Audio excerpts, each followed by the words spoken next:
الحمد لله الحمد لله وكفى والصلاة والسلام على خاتم الأنبياء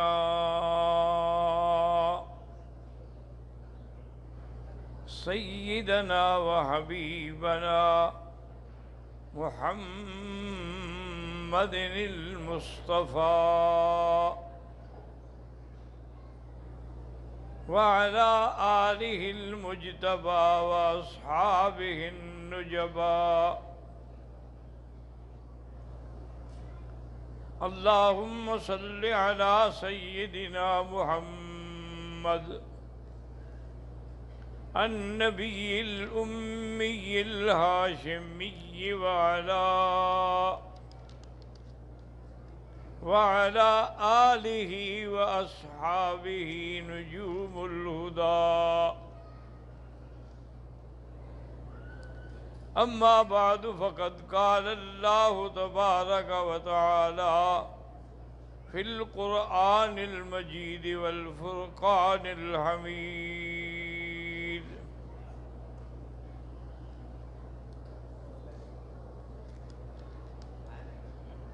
أعوذ بالله من الشيطان الرجيم. بسم الله الرحمن الرحيم.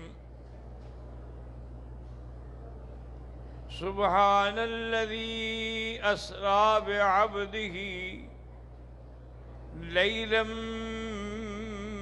من المسجد الحرام إلى المسجد الأقصى الذي باركنا حوله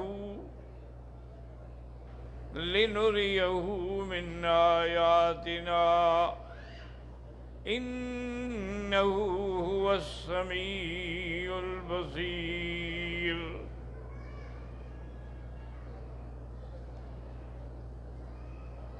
قال النبي صلى الله عليه وسلم: خير القرون قرني ثم الذين يلونهم ثم الذين يلونهم، أو كما قال النبي صلى الله عليه وسلم.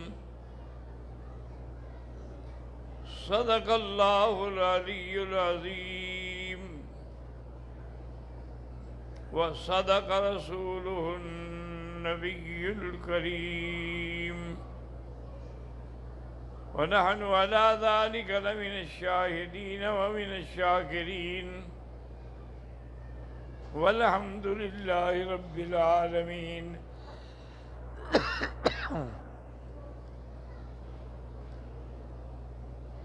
رب اشرح لي صدري ويسر لي أمري واحلل عقدة من لساني يفقهوا قولي. برادران اسلام، دروس سابقہ میں معجزات سیدنا محمد مصطفیٰ صلی اللہ علیہ وسلم کا ذکر تھا، اور میں نے یہ بھی عرض کیا تھا کہ آپ کے جو عظیم معجزے ہیں، ویسے تو 3000 کے قریب معجزات ہیں، لیکن جو عظیم معجزے ہیں وہ 4 ہیں۔ ایک معجزہ جو ہے وہ تو اللہ کا قرآن ہے، یہ ایسا معجزہ ہے جو قیامت تک رہے گا۔ ہر پیغمبر کے معجزے اپنے وقت پہ تھے اور ختم ہو گئے۔ حضرت موسیٰ علیہ السلام کے معجزات ہیں، عیسیٰ علیہ السلام کے معجزات ہیں، وقت پہ تھے، اس کے بعد اب ان کا اگر قرآن ذکر نہ کرتا تو ہمیں پتہ بھی نہ ہوتا۔ لیکن قرآن پاک ایک ایسا عظیم معجزہ ہے کہ قیامت تک یہ زندہ رہے گا اور قیامت تک کوئی اس کا مقابلہ نہیں کر سکتا۔ عرب کے لوگ حضور کے زمانے میں بڑے بڑے فصیح اور بڑے بڑے ادباء اور بڑے شعراء تھے،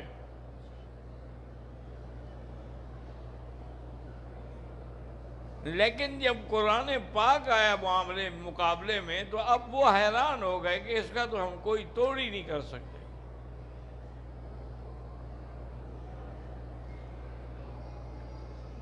ان کے زمانے میں ایک رواج یہ بھی تھا کہ ہر شاعر اپنا کلام لکھ کر کعبہ شریف کے ساتھ لٹکا دیتے تھے۔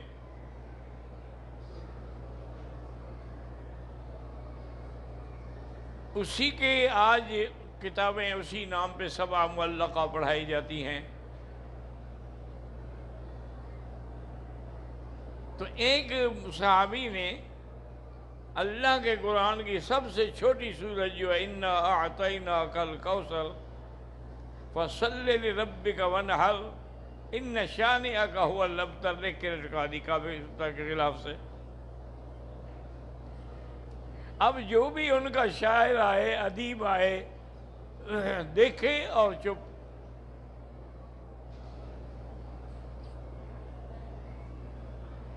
ربیہ ان کا ایک بہت بڑا شاعر تھا جو سب کا استاد تھا، اس کو لے آئے، کیونکہ بڑی عجیب بات تھی نا کہ اللہ کے نبی خود جو ہیں وہ تو امی ہیں۔ النبی الامی الذی یجدونہ مکتوبا عندہم فی التوراۃ والانجیل، کسی سے نہیں پڑھا، کسی مدرسے میں نہیں گئے، اور ایک ایسا کلام لے آئے کہ ساری دنیا دنگ رہ گئی۔ جب ربیہ کو لے آئے، وہ ان کا استاد الشعراء تھا، سب سے بڑا شاعر تھا۔ اس نے آگے پڑھا، بڑی دیر غور کرتا رہا، پھر اس کے بعد اس کے نیچے اسے لکھا کہ واللہ لیس ھذا من کلام البشر، اللہ کی قسم ہے کسی بندے کا کلام نہیں ہے۔ اقرار کر،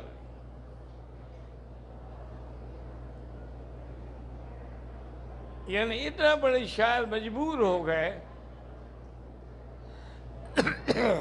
اور پھر اللہ نے حکم دیا میرے مدنی کو کہ آپ چیلنج کریں ان کو کہ اگر تمہیں شک ہے کہ یہ قرآن اللہ نے نہیں اتارا ہے تو اس کے مقابلے پر ایک سورت لے آؤ۔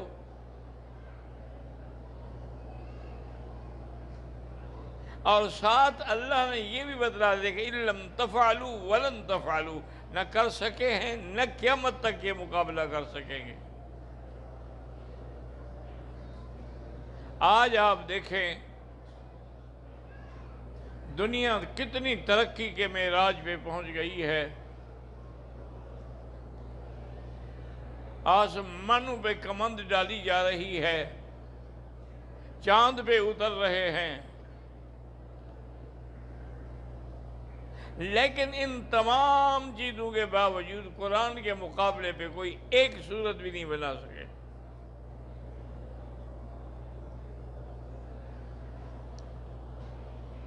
اور قیامت تک نہیں بنا سکیں گے۔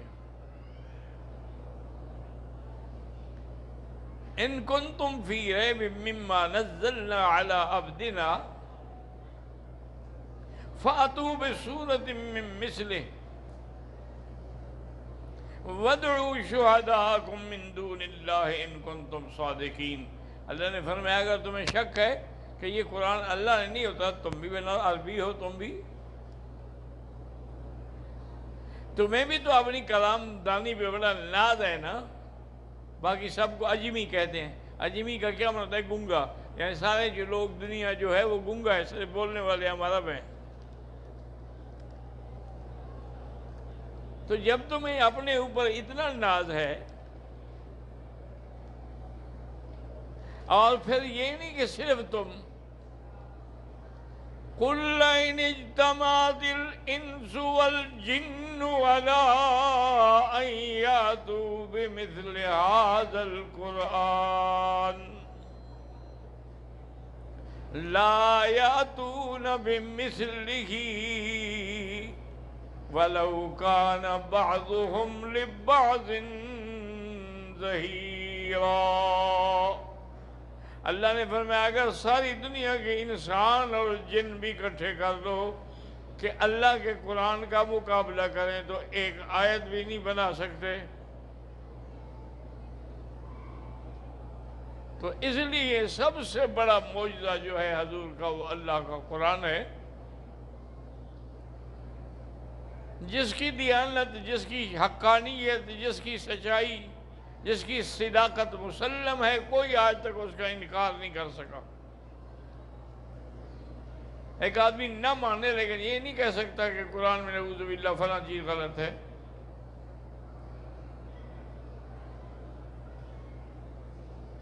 اور دوسرا معجزہ میرے آقا کا بڑے معجزات میں سے وہ معراج ہے.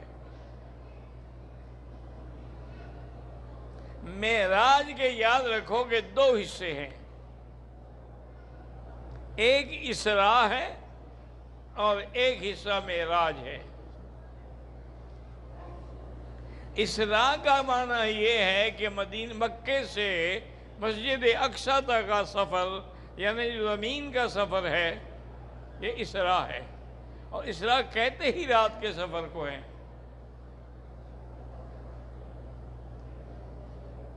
پھر مسجد اقصی جانے کے بعد پھر نورانی سیڑھی پہ آسمانوں پہ لے جایا گیا، وہ معراج ہے، وہ عروج ہے.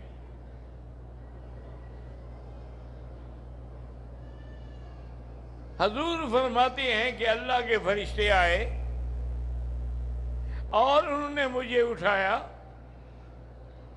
اور بئر زمزم، کنواں جو ہے زمزم کا، اس کے قریب جا کے مجھے لٹا دیا. اور پھر میرا سینہ کھولا گیا اوپر سے لے کر اسفل البطن، نیچے تک.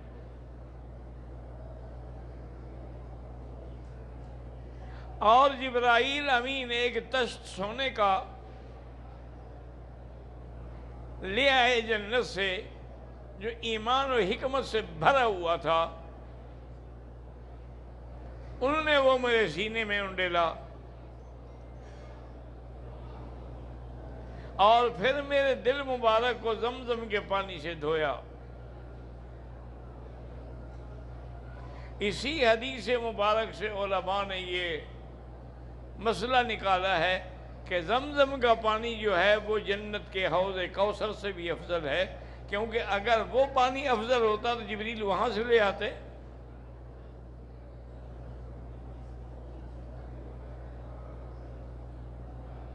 اس لیے کہ یہ اور علماء نے اس کی وجہ بھی لکھی ہے کہ حوض کوثر کا جو پانی وہ تو کون اللہ نے حکم دیا ہو گیا،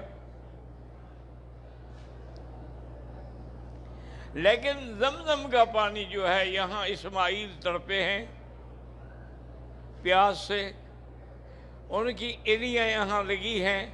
پھر اللہ نے جبریل کو حکم دیا، اس نے آگے پر مارا ہے. تو اللہ کا حکم ہے، اس جبرائیل کے پر ہیں، پیغمبر کے پاؤں ہیں، اس سے پھر زمزم نکلا ہے.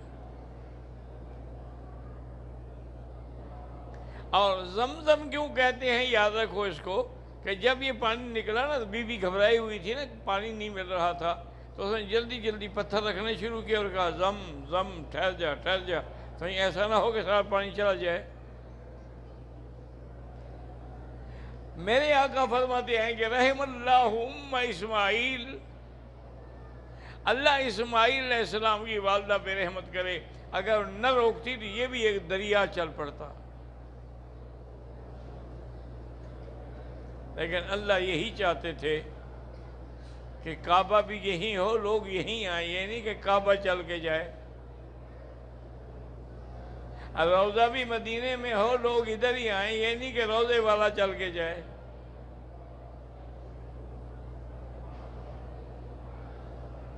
یہ بھی حکمت تھی نا جی. اس لیے جس نے زمزم پینا ہے وہ بھی یہیں آئے گا، طواف کرنا ہے یہیں آئے گا، صفا مروہ دوڑنا ہے یہیں آئے گا. پھر حضور فرماتے ہیں کہ ایک سواری لائی گئی جس کا نام براق تھا. براق مانا چمکنے والی چیز، اور بعض علماء نے کہا کہ براق برق سے ہے، وہ اتنی تیز رفتار تھی کہ جہاں اس کی نظر پڑتی تھی وہیں قدم پڑتا تھا۔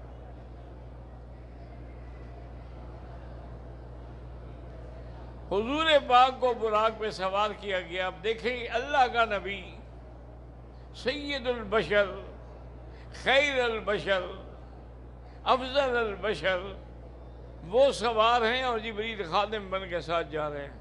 نوری تو خادم بنے ہوئے ہیں۔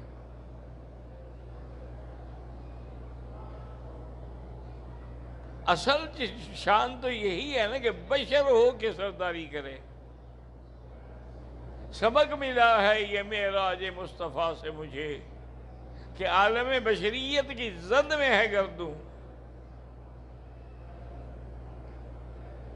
حضور صلی اللہ علیہ وسلم کے مسجد اقصیٰ پہنچنے سے پہلے وہاں جتنے پیغمبر گزرے ہیں 1,24,000 ہے یا زیادہ ہے یا کم ہے، سب انتظار میں ہیں۔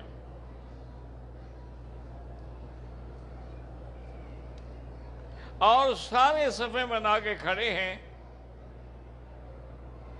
اور ہر آدمی سوچ رہا ہے کہ آج امامت ملے گی حضرت آدم کو، چونکہ وہ ابو البشر ہیں، یا حضرت خلیل کو جو جد انبیاء ہیں، یا موسیٰ علیہ السلام کو جو کلیم اللہ ہیں، یا عیسیٰ علیہ السلام کو جو روح اللہ ہے۔ تھوڑی دیر میں حضرت جبریل علیہ السلام نے اعلان کیا، اور اعلان کرنے کے بعد اس نے کہا کہ تقدم یا محمد صلی اللہ علیہ وسلم، اللہ کے نبی آپ آگے ہیں مصلی پہ، آپ امام الانبیاء ہیں۔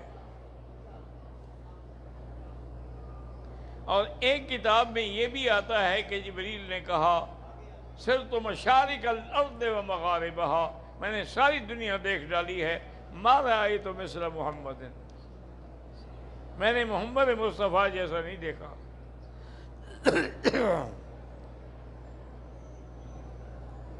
حضور صلی اللہ علیہ وسلم نے نماز پڑھائی،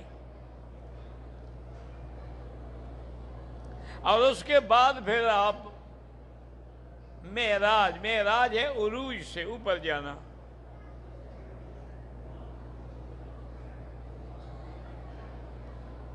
اب حضور پاک کو لے جایا گیا۔ جب پہلے آسمان پہ آئے تو حضرت آدم انتظار میں تھے، ان سے ملاقات ہوئی۔ دوسرے آسمان پہ حضرت زکریا اور حضرت یحییٰ سے ملاقات ہوئی۔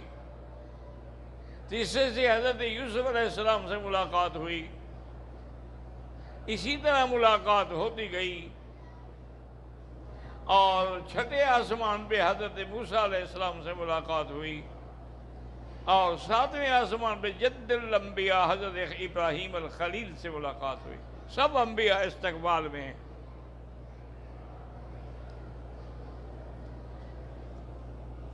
پھر حضور صلی اللہ علیہ وسلم سدرۃ المنتہا پہ پہنچے،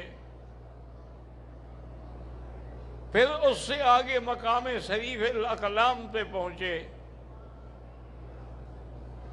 پھر اس کے آگے مقام دنو پہ پہنچے جہاں اللہ نے آپ سے خطاب کیا۔ حضور نے دیکھا کہ جبریل روک گئے ہیں، اور میں کیا وجہ؟ انہوں نے کہا حضور میری حد یہی ہے، اس سے میں ذرا بھی آگے جاؤں گا تو میرے پر جل جائیں گے۔ اللہ کے نبی نے اللہ کی دربار میں 3 چیزیں پیش کی: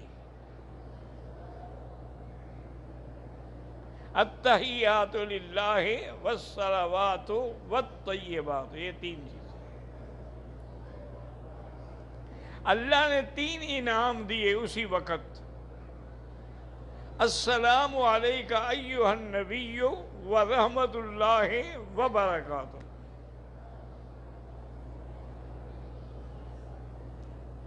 اور پھر اللہ نے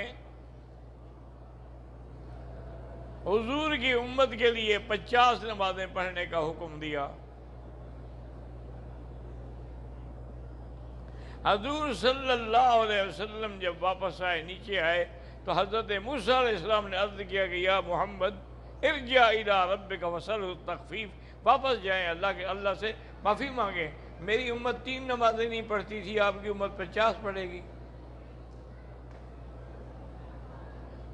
حضور واپس گئے، یعنی 9 دفعہ حضور کو جانا پڑا، اور 5 کم ہوتی گئیں۔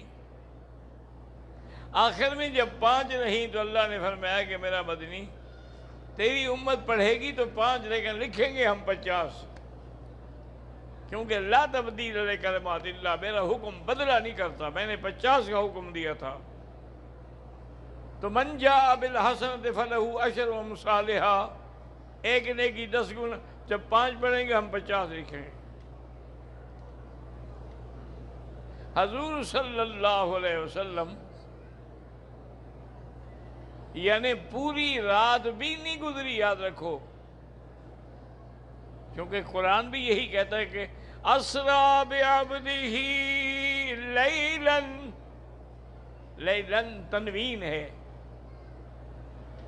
اور تنوین جیسے کثرت کا فائدہ دیتی ہے ویسے قلت کا بھی فائدہ دیتی ہے، کہ رات کے بھی کچھ حصے میں، من اللیل نہیں کہا، اللیل نہیں کہا، لیلاً۔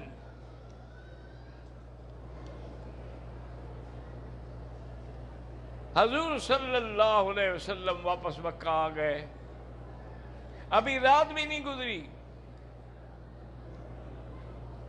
صبح حضور پاک نے اپنے معراج کا واقعہ بیان کیا تو سارے کافر جو تھے وہ تو مخالفت پہ تل گئے کہ یہ کیسے ہو سکتا ہے کہ ایک آدمی ایک رات میں مسجد اقصیٰ جاتا ہے، 1 مہینے کا سفر ہے، پھر 7واں آسمان پہ بھی جاتا ہے، واپس بھی آتا ہے، رات بھی نہیں گزرتی، یہ ناممکن ہے۔ ابو جہل دوڑا ہوا حضرت ابو بکر کے پاس آیا کہ ہر سمیت، پتہ ہے تمہیں تمہارے ساتھی نے کیا کہا ہے؟ کہا کیا کہا ہے؟ انہوں نے سارا واقعہ سنایا، انہوں نے کہا یہ باتیں حضور نے کہی ہیں یا تم کہہ رہے ہو؟ انہوں نے کہا نہیں حضور نے کہی۔ انہوں نے کہا صدق رسول اللہ، اگر حضور نے کہی ہیں حضور نے سچ کہا ہے۔ اس نے کہا ابو بکر اتنی بڑی بات مانتے ہو؟ اور اس نے کہا یار ہم تو اس سے بھی بڑی بات مانتے ہیں، اگر جبریل آ سکتا ہے جا سکتا ہے تو میرا نبی نہیں جا سکتا؟ حضور فرماتے ہیں کہ مشرکین مکہ، میں حرم میں بیٹھا تھا، ان کے بڑے بڑے سردار اکٹھے ہو کے آ گئے، انہوں نے کہا حضور آسمانوں کے قصے تو ہم نہیں جانتے، لیکن مسجد اقصیٰ اور بیت المقدس کو تو ہم نے 1000 بار دیکھا ہے، آپ ہمیں بتائیں کہ مسجد اقصیٰ کے دروازے کتنی ہیں، کھڑکیاں کتنی ہیں، صخرہ کس طرف ہے، آپ نے کہاں کھڑے ہو کے نماز پڑھائی؟ حضور فرماتے ہیں قریب تو کربتن، مجھے بڑا صدمہ ہوا، ایسا کبھی نہیں ہوا کہ اب ان کو میں کیا جواب دوں، میں وہاں کو کڑیاں گننے گیا تھا، دروازے کے گننے کے لیے گیا تھا، لیکن اللہ نے میرے غم کو مٹایا کہ بیت المقدس کو اٹھا کے میرے سامنے کر دیا۔ کہا میرا مدنی اب دیکھتے جاؤ اور یہ جو کچھ پوچھے بتاتے جاؤ۔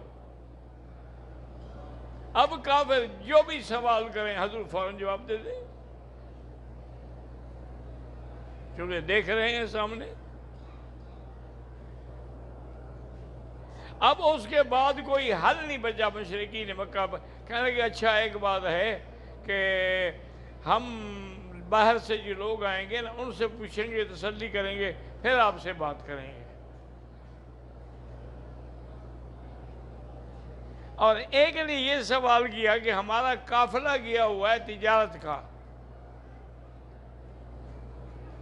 اور وہ واپس آ رہا ہے، کیا آپ کو وہ نظر آیا تھا کہیں؟ ہم پھر میں ہاں فلاں جگہ مجھے وہ آپ کا قافلہ ملا تھا، اور میری براق کی رفتار کو دیکھ کے آپ کے قافلے کا ایک اونٹ دوڑ پڑا تھا، اس سے آدمی گر گیا جس کی ٹانگ بھی ٹوٹ گئی، وہ آ جائے گا تسلی کر لینا۔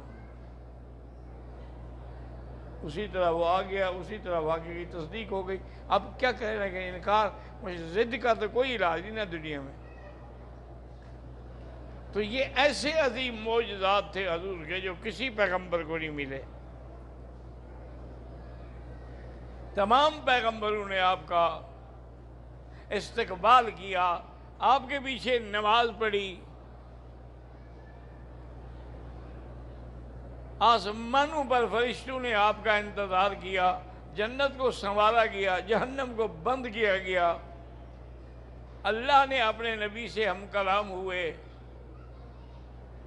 اور رات بھی نہیں گزرنے دی کہ اپنے نبی کو مکے میں پہنچا دیا۔ تو یہ سب سے بڑے عظیم معجزے ہیں، ایک اللہ کا قرآن ہے اور دوسرا معراج نبی ہے صلی اللہ علیہ وسلم۔ زندگی باقی تو بات باقی۔